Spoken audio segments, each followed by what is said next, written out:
just want to say thank you to Sierra Collision for coming on board with us for the 2023 racing season. All right, so this is how we're gonna unload our engine. We're gonna take this ramp, put the other ramp there. We'll walk the engine down the ramp to the concrete, and then we'll load it onto the dolly. Anybody at home think there's a better way of doing this? Let's try to capture this train wreck.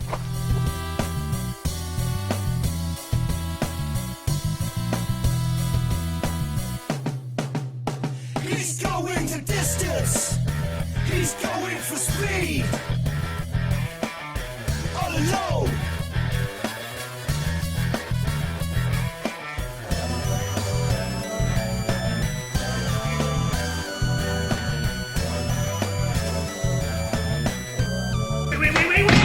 I was saying, watch your fingers, Mark.